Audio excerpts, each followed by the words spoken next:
Did you know using your browser in incognito mode doesn't actually protect your privacy? Take back your privacy with IPVanish VPN. Just one tap and all your data, passwords, communications, browsing history, and more will be instantly protected. IPVanish makes you virtually invisible online. Use IPVanish on all your devices, anytime you go online at home and especially on public Wi-Fi. Get IPVanish now for 70% off a yearly plan with this exclusive offer at ipvanish.com/audio.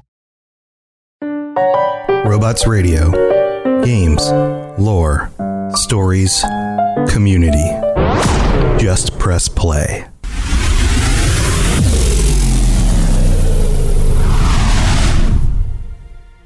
Welcome to the Fallout Lorecast, the podcast that explores the boundaries of our knowledge about the world of Fallout. Another beautiful morning in Nuka Town, USA.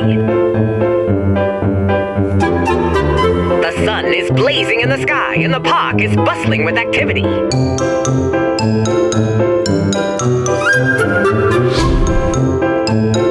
I do consider Nuka Cola to be the greatest beverage known to man. As luck would have it, our heroes are headed there right now.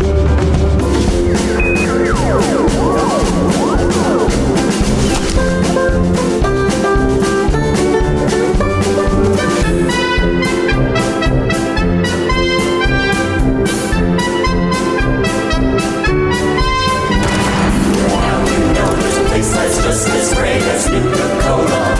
Come on down to Nuka World and see it for yourself. A vacation that refreshes, a trip you won't forget. A park with every minimum acceptable safety standard met. Quench your thirst for adventure and Nuka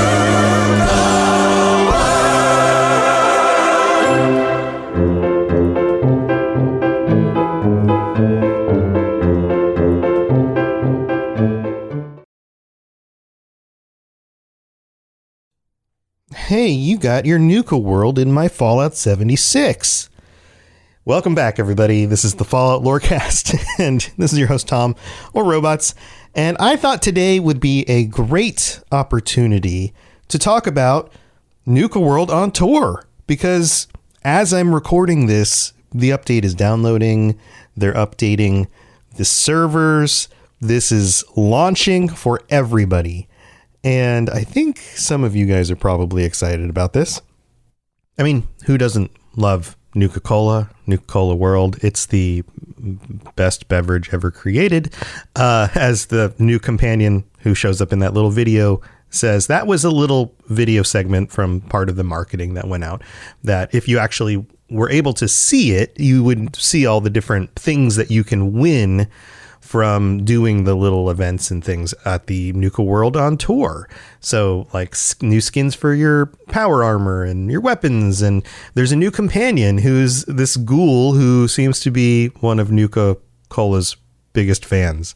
So that's pretty cool. But here's what I was thinking about doing today for today's episode.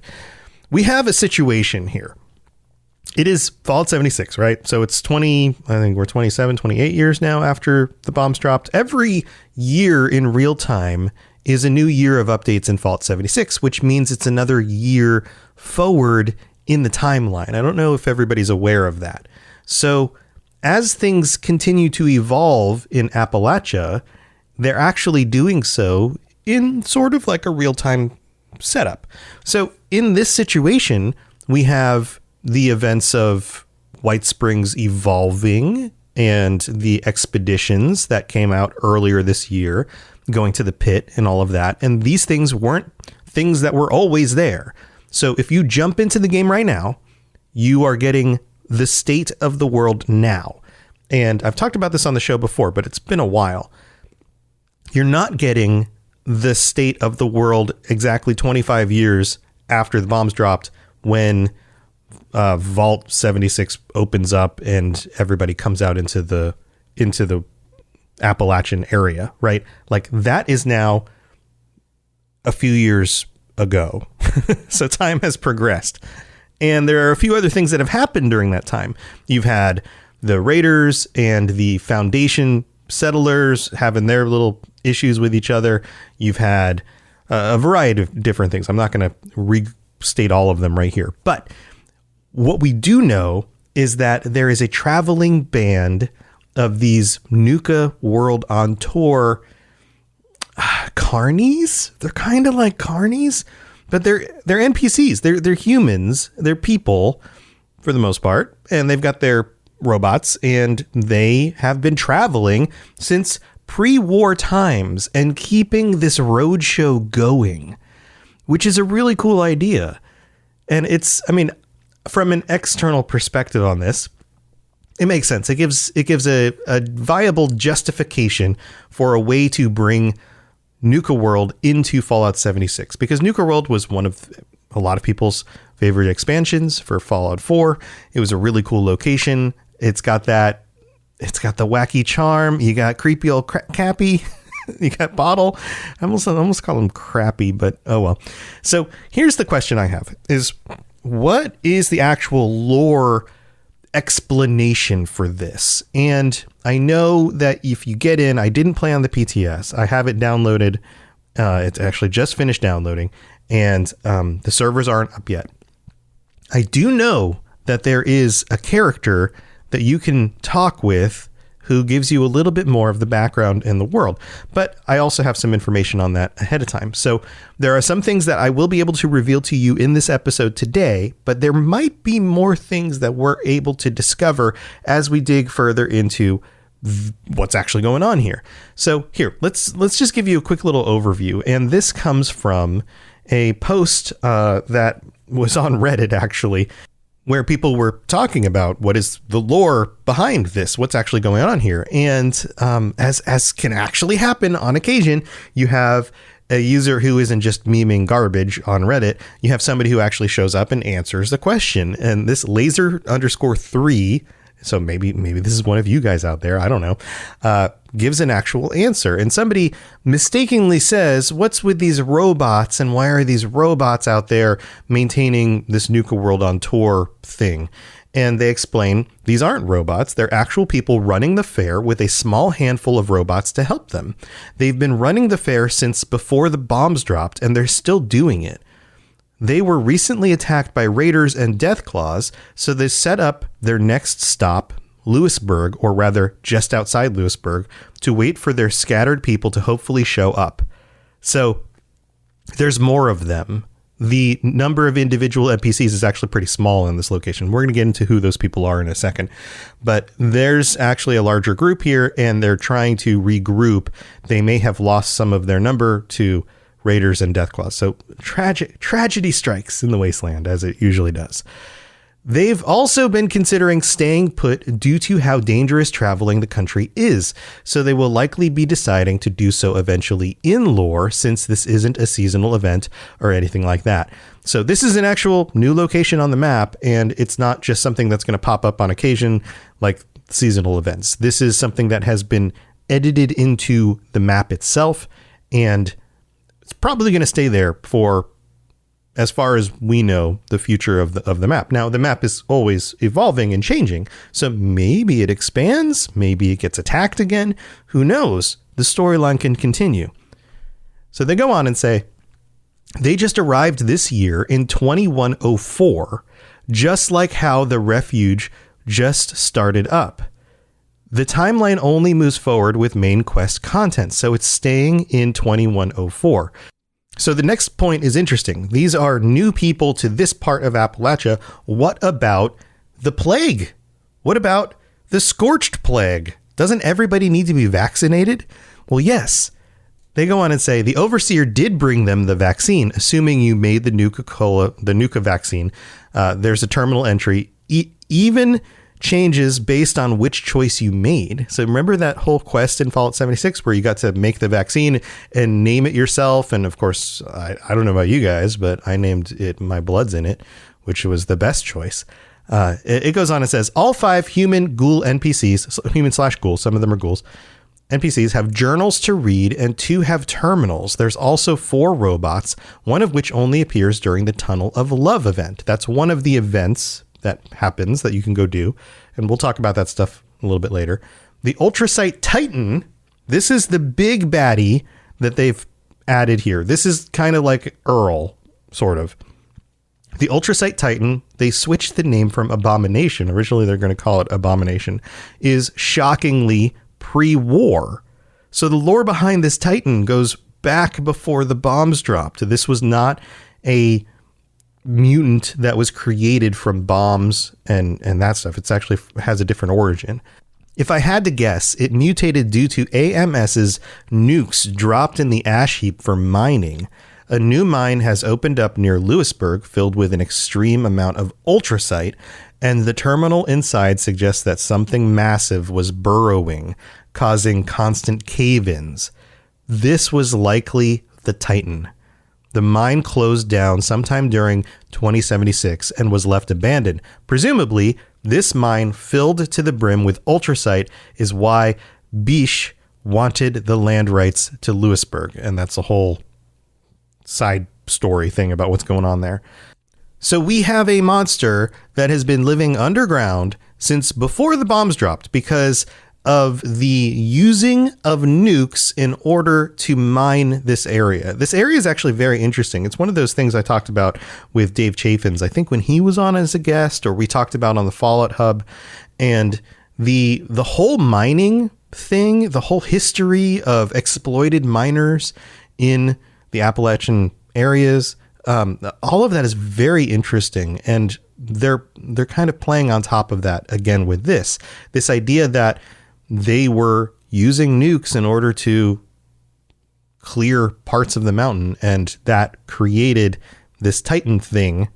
And there's a connection to the ultrasight here as well, which is, if you haven't played Fallout 76, then you don't know much about ultrasight. Ultrasight is a specific material that shows up in Fallout 76. In fact, I should probably do an entire episode on that, but just know that it's something that's kind of unique to this game and what's going on in this part of the world. The post goes on and says, post-war, the Titan has likely been burrowing around, but we know it primarily sleeps near abandoned Mineshaft 2, which is where we'll be nuking. Now, this is really cool. In previous events, or in order to trigger certain types of events in Fallout 76, for example, Earl or the Scorchbeast Queen, you have to nuke the area that creature is in order to summon it. And then everybody goes there and everybody fights it.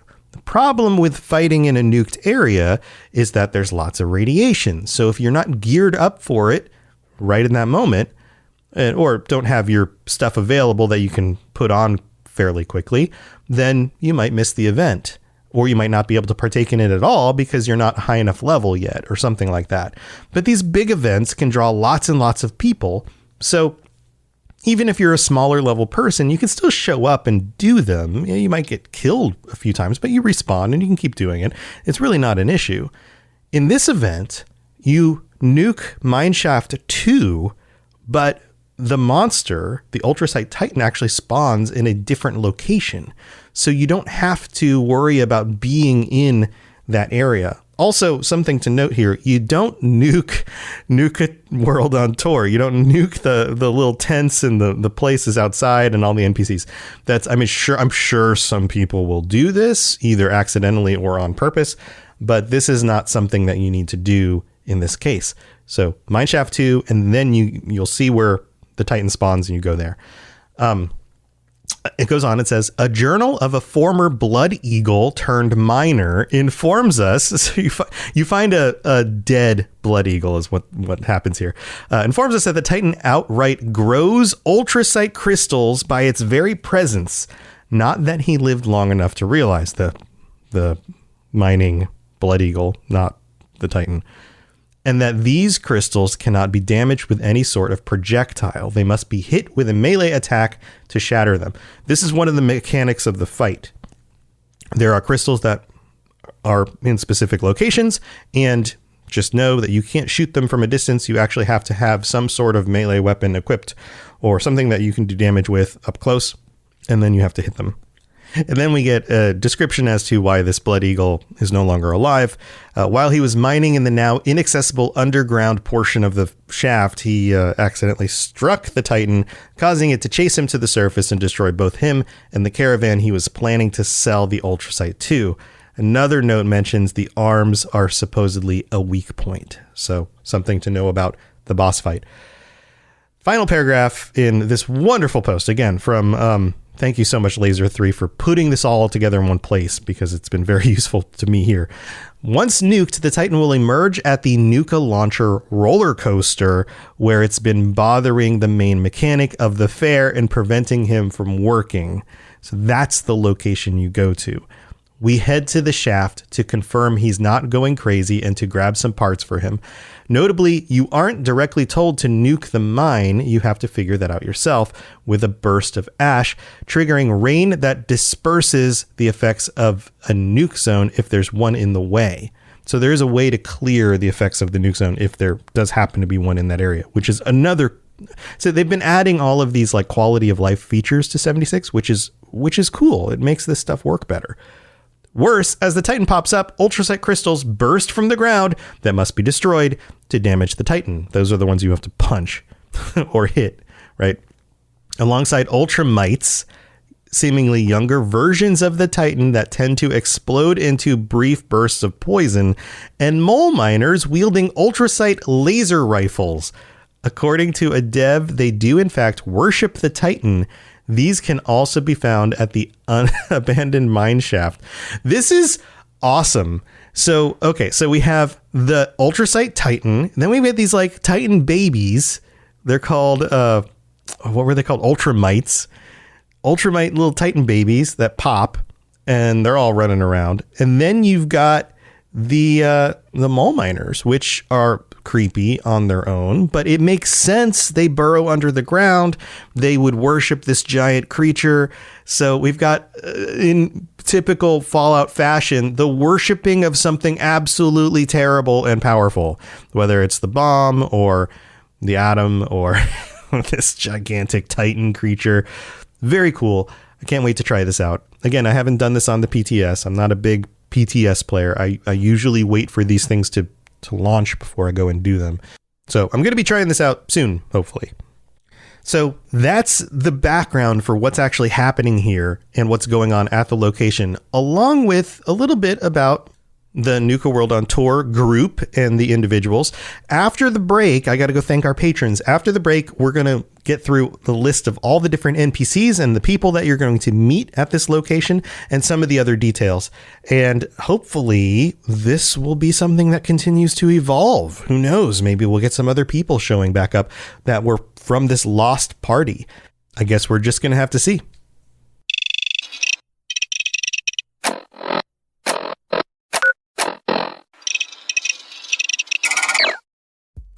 It's time for that spring reset. I'm taking a look at everything in my closet and figuring out that, oh no, this absolutely needs to go. And it's about time I replace things so that my clothes aren't older than my 15-year-old. Now you might think that they lasted that long because they were well made, but no, they're in terrible condition. Unlike the new jeans I just got from Quince. Jeans have always been my personal go-to because you can kind of wear them for lots of different things, but maybe they're not your thing. Maybe you're looking for, 100% European linen with insanely soft flow knit activewear fabric. It's definitely getting warmer, and their flow knit activewear is moisture wicking, anti-odor, and soft enough that you'll actually want to wear it every day.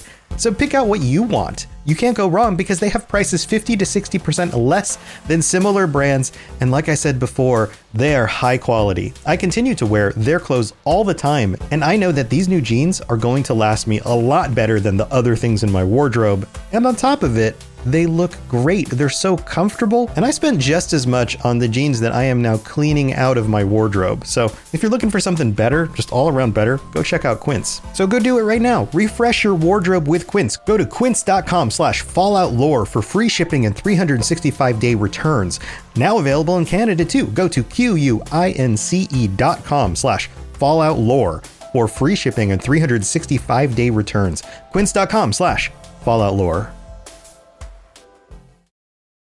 Did you know using your browser in incognito mode doesn't actually protect your privacy? Take back your privacy with IPVanish VPN. Just one tap and all your data, passwords, communications, browsing history, and more will be instantly protected. IPVanish makes you virtually invisible online. Use IPVanish on all your devices, anytime you go online at home and especially on public Wi-Fi. Get IPVanish now for 70% off a yearly plan with this exclusive offer at ipvanish.com/audio. Hello there, old chap. Good to see another of General Atomic's finest, still eager to serve. All right, here we are in the middle of the show, and you guys know how this works. This is where I get to welcome our new patrons, which include, let's see, we got to go back in time a little bit here. We've got Benjamin P. and Trent and Klaus P. Welcome to the Patreon. This means that we are currently up to 68 patrons, so thank you to all of you. And we have to shout out our SentryBot patrons, Dylan R. and Larry D. Thank you so much for your support. You guys are awesome. All of you are awesome. Thank you so much. I couldn't do this show without you, so I really do appreciate it. We have some new reviews that came in as well. Oh, by the way, if you want to check out the Patreon and all the different stuff you can get there, including t-shirts and joining me on future episodes of the show, or even just getting ad-free episodes, patreon.com/Fallout Lorecast is the place to do that. Let's talk about some reviews. We have two new reviews that came in on Apple Podcasts. And even if you don't listen on Apple Podcasts, if you have an Apple account, you can just search and find the show on there. It's really easy. Just search Fallout Lorecast Apple. It'll come right up. And drop a 5-star review. It really does help. This one is from Skywalker GLM in the United States, who writes, "Fighting the good fight. Robots is fighting the good fight, maintaining the spark that made all Fallout fans fall in love with the franchise, exploring a rich and detailed world. New listener, but already binge listening and can't wait to hear more. Has there been any more discussion about Europe being a decent location for a Fallout game down the road?" Nothing official. And we talked about this on the Discord about a week ago, and I think you were the one that posted this potentially. My guess is, you've got some mods out there, like Fallout London is a mod people are working on, but my guess is that there will never be a mainline Fallout game set anywhere other than the United States. That because, and let me explain it before you guys get your pitchforks and the internet comes at me for this. It would be cool. I agree. It would be cool to go to other locations. We've talked about this on many episodes and with our patrons and that kind of thing. But the theme and feel and entire point of the games is the downfall of American capitalism and our political system. And that is such a primary focus of the entire point of why these games were even written to begin with. There's that deep-seated irony that the things that we were doing that we thought we were progressing were actually making the world worse and eventually led to its destruction. There's a lot more there as well. There's the international stuff going on as well. So again, don't at me. That's not the only thing that the games are about, but it is a primary theme. And in order to explore that primary theme and have a game that truly feels like Fallout, it would have to be set in the United States. Now, that doesn't mean that they couldn't possibly go other places through, I don't know, little side quests or DLC or something like that. But I don't think we're going to get a mainline game that's set anywhere outside of the United States, or at least a United States held territory like Canada or something like that. So that would be my guess. But I think that's a really good question. Now, if I'm wrong, then great. That would be wonderful. Tell me I'm wrong and make a game somewhere else and let's just move on with it, right? If I'm right, then I think I'm more likely right. But who knows? It's going to be a while till we get another Fallout game anyway. So this is where we're at. We've got one more. This one is from Switchboy in the United States, who writes, "Hooked. I just recently found this podcast and have been hooked ever since. I love when Robots goes deep into the history of the Fallout universe. Some of my favorite episodes are the ones about the factions. Thank you for this great podcast." So Skywalker, GLM, and Switchboy, thank you so much for taking the time to leave those reviews. And thank you to everybody else who helped support the show. All right, let's move on. We've got more stuff to talk about with Nuka World On Tour. If you have any questions about Nuka World, I'd be delighted to answer them. Well, maybe you can answer my questions about Nuka World here. All right, let's dig into some of these NPCs. All right, so let's start with Gunther. Gunther is standing in the most wanted event area, and he's the one who explains how the most wanted event runs. And by the way, I didn't go over this already yet on this episode. There are a number of little attractions you can do as you go through this little it's like they set up a little mini Nuka World, and there are a number of things you can do, these little events and things. I mentioned that. I'm not going to go into the details about what each of the little games is that you can play or all of that stuff. I pretty much figure if you're into this, you're just going to go do it and explore it and find it anyway. But I want to talk about the NPC. So the most wanted event is run by Gunther, and there are some other dialogue things that come up with Gunther if you bring with you unyielding body armor or some food buffs. So there are some conversation triggers you can get, which is interesting. I haven't done this yet. Again, I haven't played on the PTS, but interesting stuff. And Gunther looks kind of like cowboy. He's got kind of like cowboy hat, some brown leather jacket and a scarf and all of that kind of stuff. Then we have Pete Myers. Pete can be found sitting at the table on the left side of the Nuka-cade. So yes, there's a Nuka-cade. And this is the guy you want to talk to in order to start the quest line to take on the Titan, which is titled What Slept Beneath, which is a pretty accurate title. So Pete's the guy to talk to about that. Patricia Myers can be found walking between the Nuka-cade building and the trading post. So she kind of wanders around. She's wearing a kind of one of those like floppy newsboy type hats, I think is kind of what that is. And has a white and red Nuka-Cola like jacket on. She's pretty hard to miss.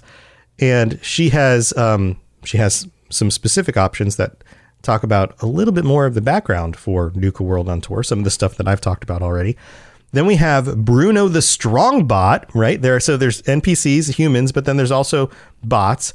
And Bruno is the bot that runs the Nuka-cade. He's kind of walking around in there.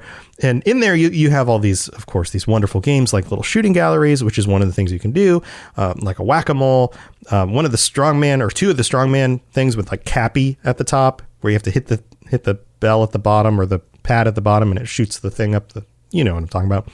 And Bruno only has a few little dialogue options, but starts the side quest, play Bottle Blaster at the Nuka-cade. So go talk to Bruno. Then Lady G is the fortune teller, and she has a booth set up on the right side of the Nuka-cade, just outside the front. The Nuka-cade actually looks like a bottle that's kind of turned sideways, and the bottom is open, kind of like that. And just outside that, you'll find Lady G. Now, Lady G is a robo-brain, and for 50 caps, she'll tell you your fortune, which is pretty fun. It's nice that they've included this kind of stuff in these kinds of events, right? Like, and one of the things I considered going into on this episode is the history of American traveling circuses and side events and these kinds of things. I don't know how interested you guys are in the entire American history of that, but it's one of those pieces of Americana from 100 years ago and more recent. Like even the traveling circuses that still exist out there are kind of reminiscent of this. But this is something that I guess we still have it in, like every so often there's a big church down the road from me that has a big carnival, and they bring in these rides and they set up these rides and they do that. Back in the day, it used to be something that was kind of this traveling event, and you could be an actor, you could be a performer. This was much more common, but having something like a fortune teller was one of the things that they would often include. Now, if you do this, you can get a luck buff or a luck debuff for 30 minutes, depending on what your fortune is, which is pretty cool. Now, there are some other vendors. There's Chloe the Clown, and Chloe the Clown is like a Mr. Handy who's kind of floating around and looks like Chloe Chloe has some clown makeup on her face, a big old smile. And there are some weapons and things that you can trade with Chloe, including a paddle ball, which is very appropriate. There's also some plans and stuff on Chloe. And then there's Betty Hill, who's also a trader. She's just outside the Tunnel of Love, which is another one of the events that you can go to. You'll see her in a little trailer. It's mostly red, but red and white. Everything's red and white. It's Nuka-Cola. Betty trades apparel, and there's some cool stuff you can get. Like, have you ever wanted a black leather Cappy vest or a bottle and Cappy jacket? Yeah, all sorts of cool stuff you can get from her, and some Western gear. There's also some food and drink as well. So, if you're hungry and you want to eat some carnival pie, you can do that over there or sell your junk. Then there's Del Walsh. Del Walsh. I almost messed that name up. Now, Del Walsh is particularly interesting. Listen to this. This is Del Walsh.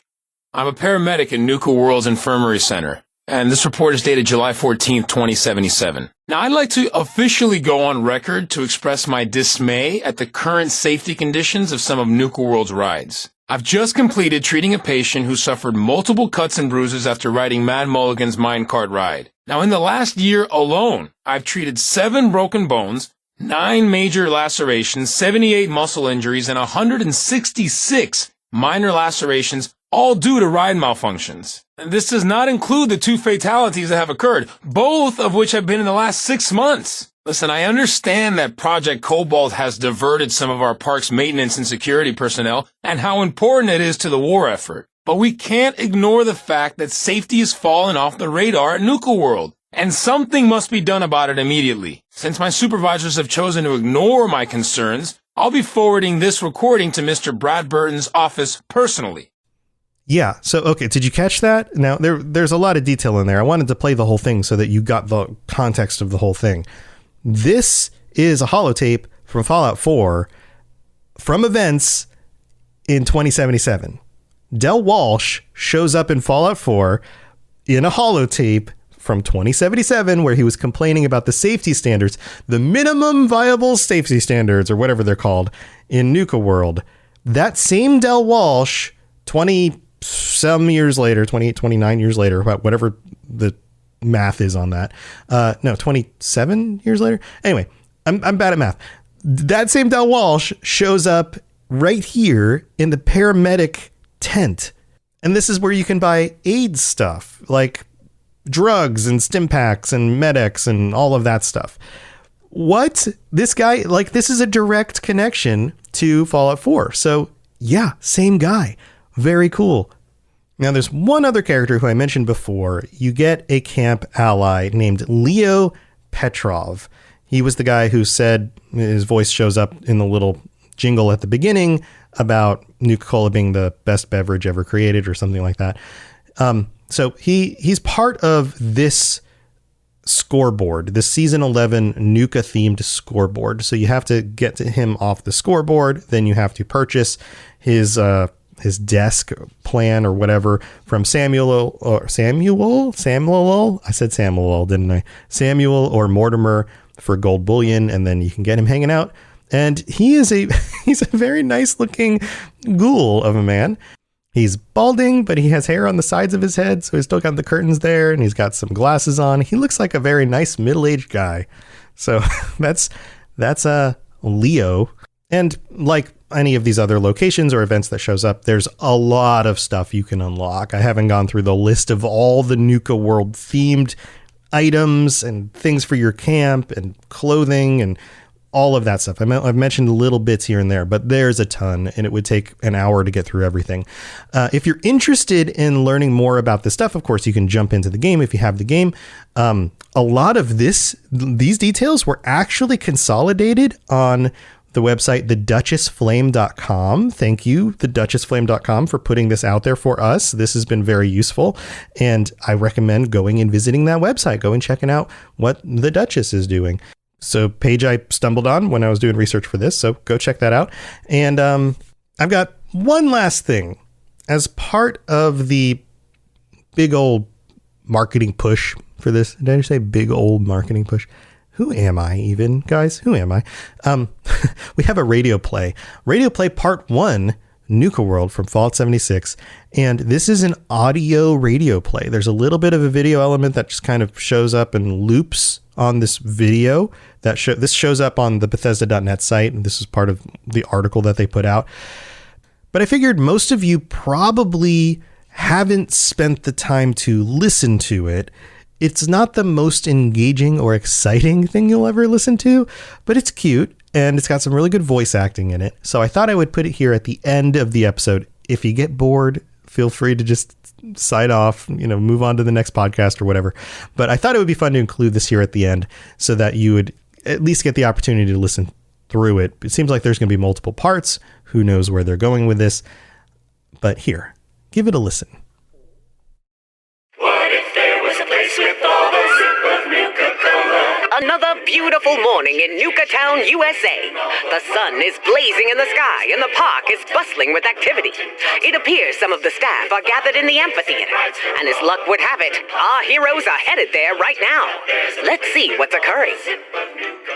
Good morning, Mr. Bradberton. Oh, hello there, Charlie. Emily, too. What brings you over here so early on this fine morning? We've got some deliveries for you. Sure is busy in here. What are y'all doing inside this dusty old theater on such a beautiful day, anyway? Well, it is the grand opening day of my exciting new theater production, the likes of which will surpass even the most quintessential, once-in-a-lifetime viewing experiences. I call it Nuka Punzel. Well, that sounds kind of familiar. It tells the tragic tale of a beloved heroine trapped in the gripping clasp of Fizztop Mountain. Will she ever escape? Will anyone help her? Oh, the drama. Oh, the tragedy.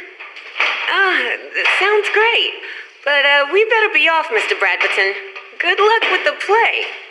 Oh, won't you both stay and help with the setup? We could really do with the pair of you. Well, as much as I would love to, I've got some other jobs to get. Excellent! That's the sort of can-do attitude we need at the park.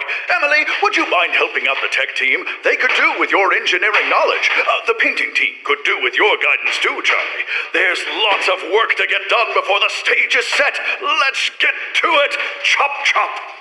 The team worked tirelessly throughout the morning, past noon, and into the early evening, hammering away at set pieces and constructing eccentric outfits.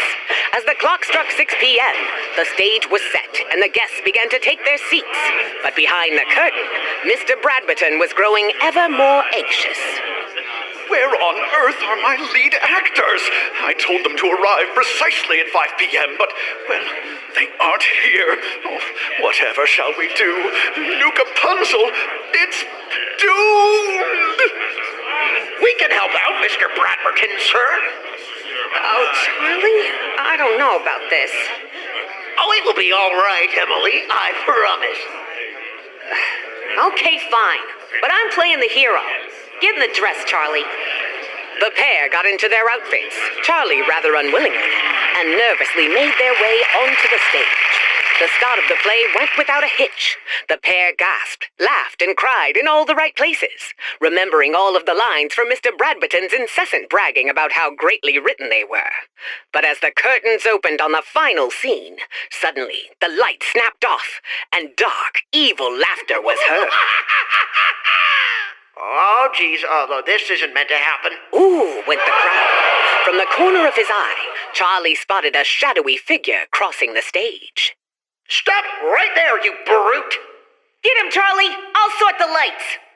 Charlie darted towards the figure as Emily dashed to the back of the stage, fiddling with the switches until the lights flashed back on, illuminating the villain who stood at the side of the stage.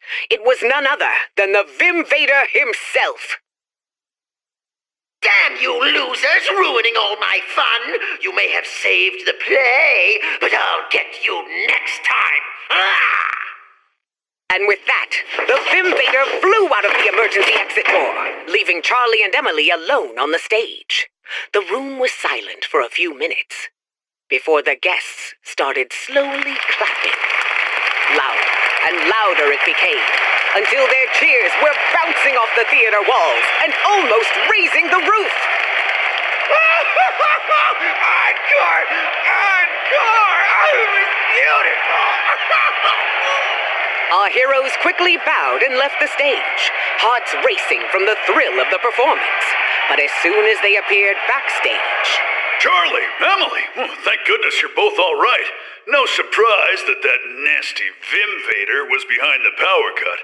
Turns out that no-gooder gave the real actors the wrong directions to the amphitheater. Thank God you two were here. The park's reputation was almost ruined. Of course, that Vim-vader is no match for us. Happy to help. Another day easily saved from the evil clutches of the Vim-vader. Where will he strike next? And will his dastardly actions ever be brought to justice? Find out next time on Tales from Nuka World. Stay tuned. And shooters for adventure and Nuka World.